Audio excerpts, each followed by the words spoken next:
Well, I'm still on my ice cream kick, so today I'm going to try a mint chocolate chip ice cream. So far they've all been really good.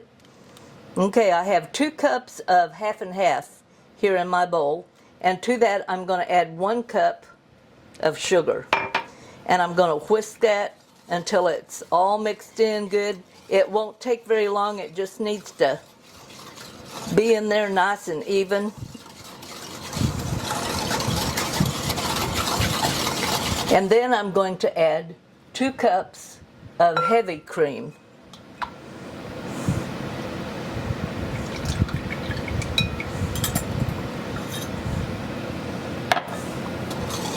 Whisk, whisk, whisk.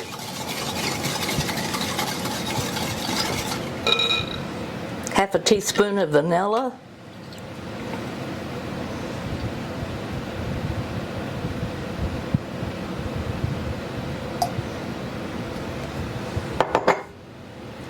One and a half teaspoons of mint.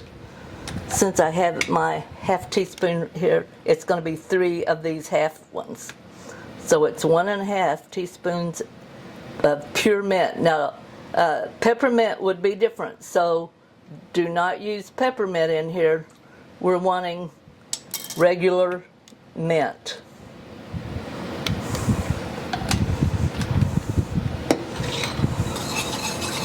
And we're going to whisk that all together.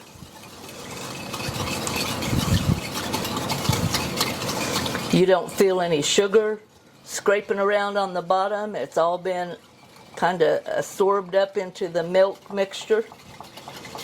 And now we're going to get out our ice cream maker, and we're going to use our ice cream maker like the manufacturer suggests that you use. You've got 4 cups of milk here, and I forgot to put the salt in.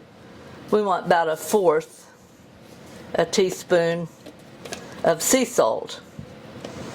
I'd have been really mad if I would have forgot that. Doesn't take very much, but the salt gives everything just a little bit.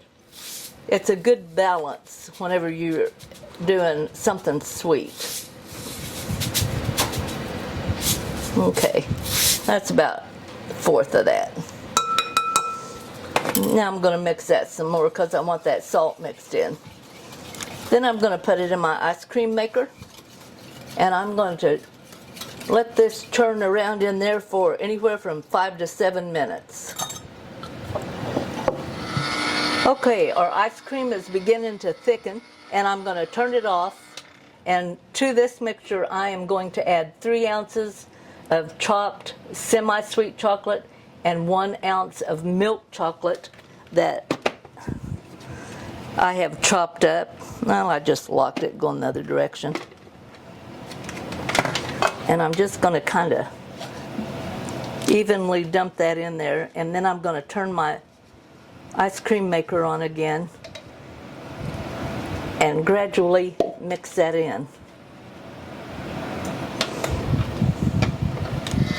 Okay, now I can see in my ice cream maker that those chocolate pieces have mixed in and they're pretty even in there, so I'm going to turn this off.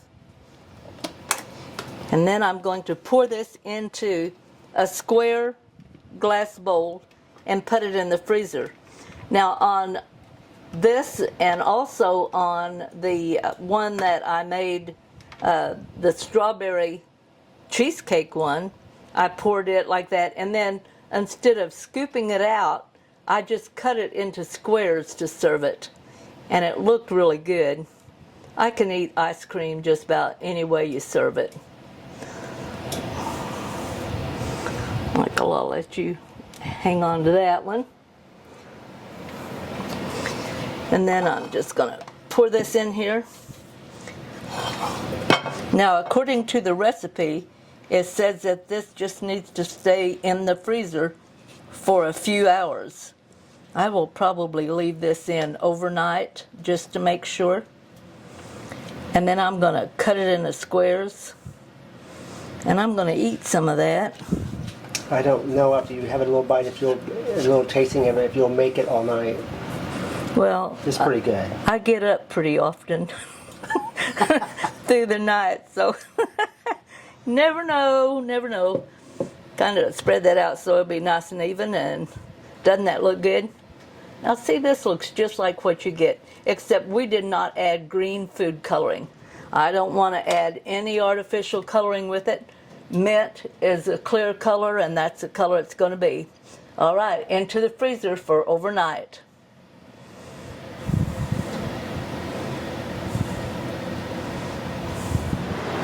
Hot dog or ice cream's done.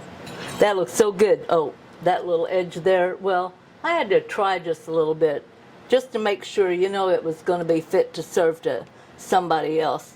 Now this is fairly firm, but if you see, I've got a big spoon here, and I'm just going to lift out some of it, put it in a bowl. It's a little more firm down in the bottom. Just, you can set it out and let it set for just a bit before you do this, but I didn't want to. We've been outside working some this morning, and I am ready. I don't know about you, but I think that's just right. Give this one a try. It's a good one too.